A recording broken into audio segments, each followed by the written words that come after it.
welcome back. And if you're new here, welcome. I hope you can suss out the vibes, grab a seat, get some tea. Hello, how are you? I am LotusMaje, a self-taught diviner, and today I wanted to do a reading on the Voynitch Manuscript. I thought of doing one on the time dial thing that they're doing for the Indiana Jones movie. I think it's called, and correct me if I butcher this, Acatheria. The Acatheria like analog computer, they believe it is, but it's something that's supposed to be in an Indiana Jones film for turning back time. Maybe I'll do it, maybe not, but I kind of wanted to get in and do a quick reading today while I actually had time, because I'm recording this just before the 4th of July, so we're gonna see what we get. But in the meantime, let's get into this, because I haven't did a historical object in a minute. And this also has certain conspiracies around it as well, because the Voynitch Manuscript is believed that it was, you know, some manuscript made from aliens. Some people think it's think it's some kind of coded language. They think that it was, it's probably based off of some dead language that we don't have any recollection of. Some people have tried coding it, saying, you know, maybe they decipher some of the lettering and things in there, but it has pictures and images in there of like strange plants and bathing rituals, and it looks like things of like technology. I say that loosely, technology, but no one really knows what it was about, why it was created, who it was for. Some people think it was just a complete elaborate hoax. It hasn't stopped people from being, you know, intrigued by the Voynitch Manuscript and the endless possibilities it may hold. And you know what the language could mean, what is it dealing with. You know, it has also had things in there about astrology apparently as well, pharmaceutical recipes. People think it has something to do with that, but who knows. You know, it was something that came up, I want to say in the late, was it 15th century? I think it was late 15th century. It was found in somebody's like private collection. But yeah, that's all I can recall on it. That's all I can remember. But let's see what the cards have to say is the real reason behind the Voynitch Manuscript.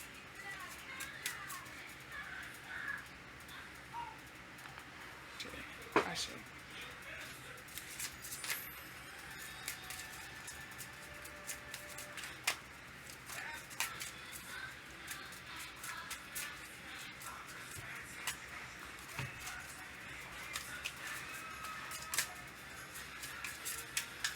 So I did see another card in here flipped over.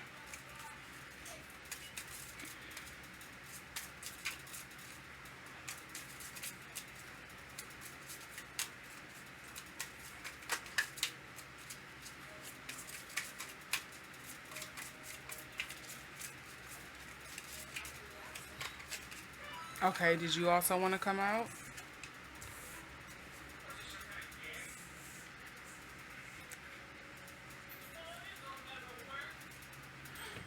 So far, we have the Hermit in reverse, the Fool in the upright.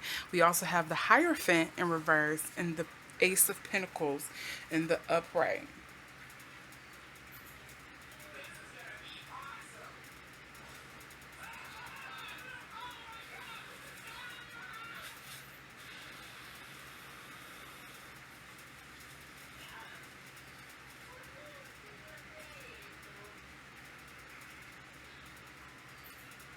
So I'm gonna tell you what I see in my mind's eye, like what I feel, like what I'm picturing right now.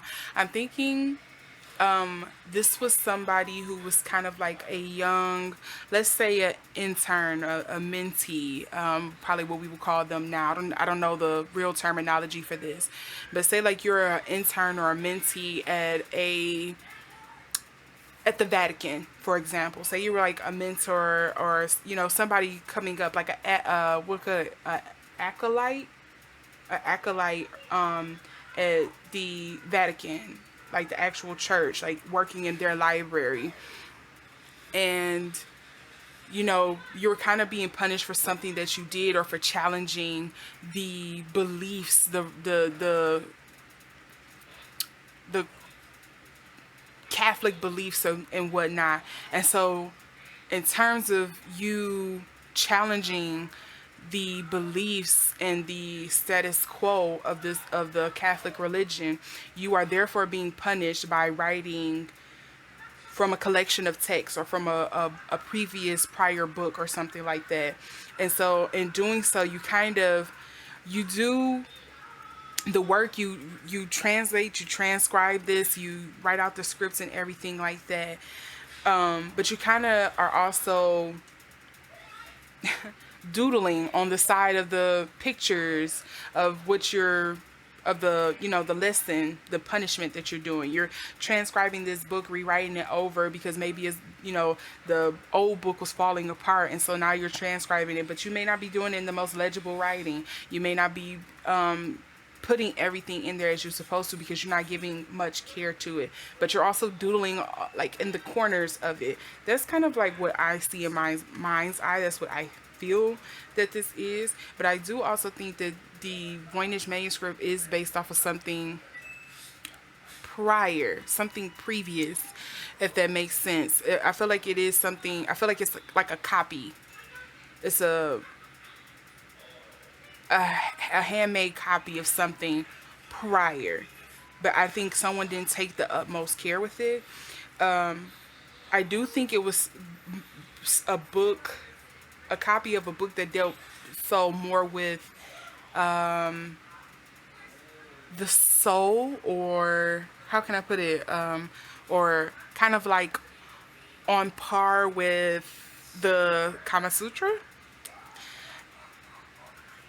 Like, that's what it kind of feels like to me. Like, that's what I'm seeing in my mind's eye. And then we also do have anxiety, fear underneath here as the underlying card. And what's kind of the source in between? The devil.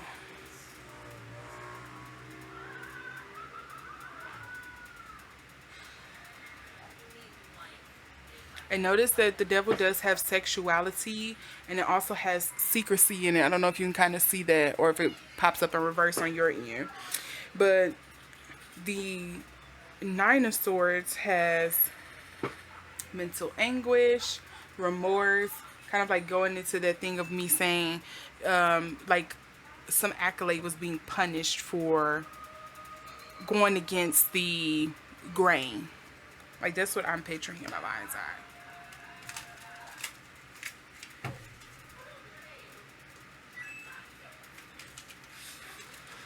You're a fool to go against this religion, this church, this ideology.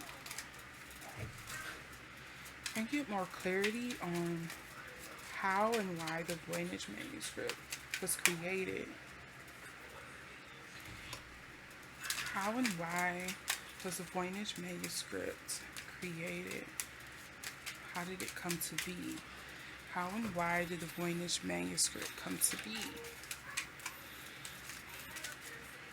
How and why did the Voynitch Manuscript come to be? Did one flip over, or was I tripping? Oh, and then we have all this. Maintaining order. We have enthusiasm, excitement, endurance, and achievement.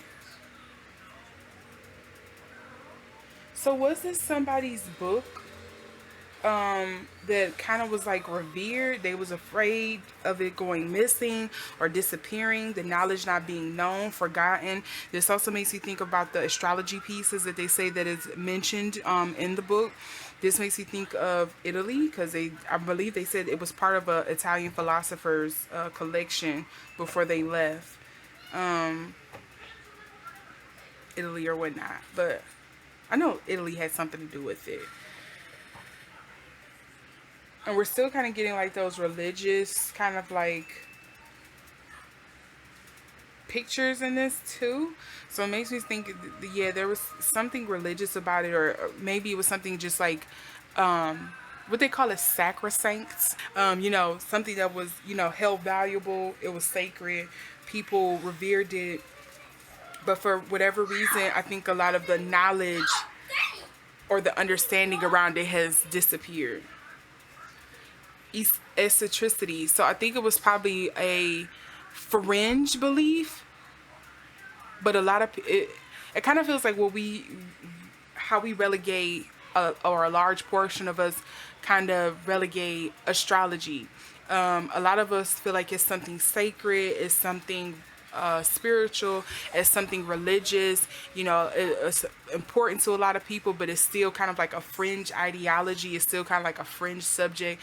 People don't really like to accept it as science. They kind of want to say it's like a pseudoscience. Like there's no way the planets really have that much effects on us and how we, you know, go about our life.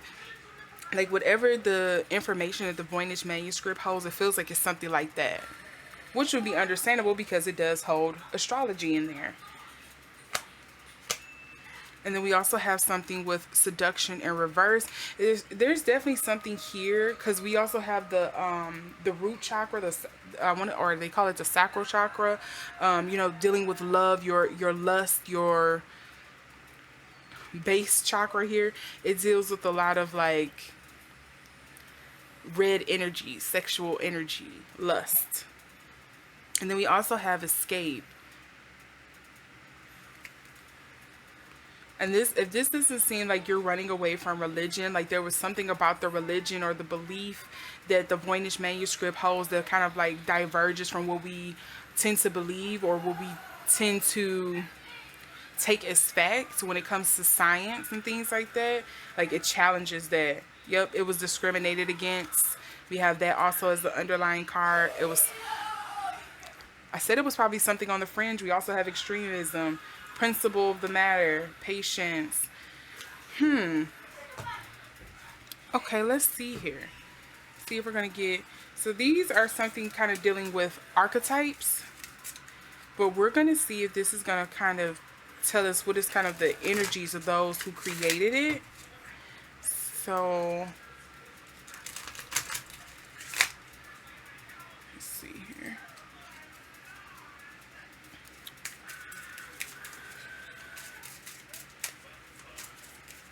So it's kind of get anywhere from 3 to 5 cards in regards to those who created the Voynitch Manuscript. Kind of get anywhere to 3 to 5 cards on those who created the Voynitch Manuscript. Can we get some clarity? Okay, so somebody was a healer, which makes perfect sense because there is items in there that deals with kind of like healing or apothecary, pharmaceutical items in there as well. Can we get more clarity?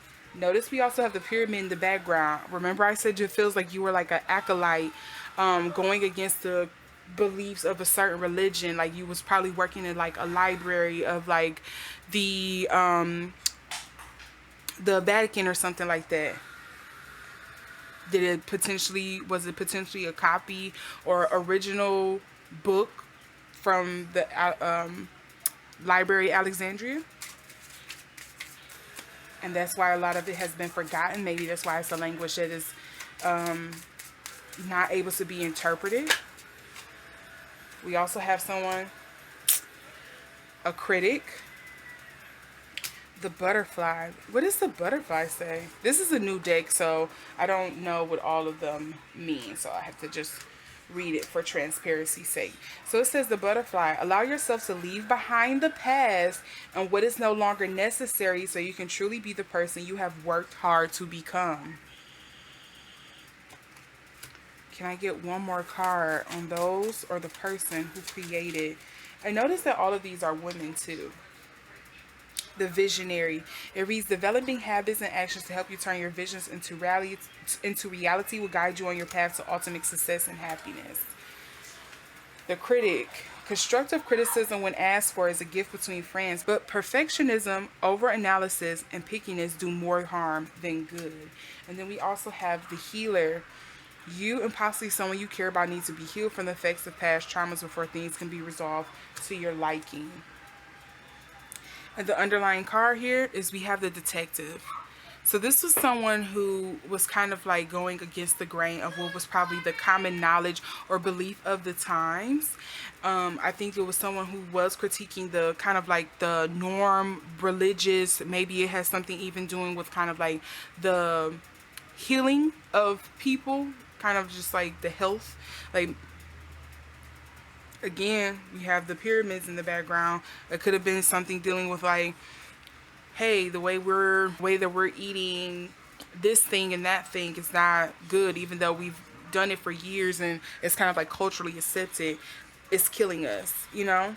That's so funny to me that we kind of have the critic, the healer, and the visionary here. Someone who's, it really feels like this was some Galileo type stuff of like, at first you applauded me and you accepted the discoveries and the science, the fringe science or whatever that I'm doing to support the church, or it kind of supports or combats the church's ideologies, and you all kind of understood it. A lot of you felt it, but then suddenly things change because a new ruler come in, or a new culture come through, a new whatever it may be comes through, and suddenly I'm being disposed of and being locked up in jail. Like, that's essentially what it feels like. It feels like the Voynitch Manuscript was something that was it does carry a lot of secret knowledge. I think it was something that people didn't want to kind of get out. I think at one time it was something people depended on, but it feels like it's a copy of something. So I think there's some things maybe in this book, kind of like how we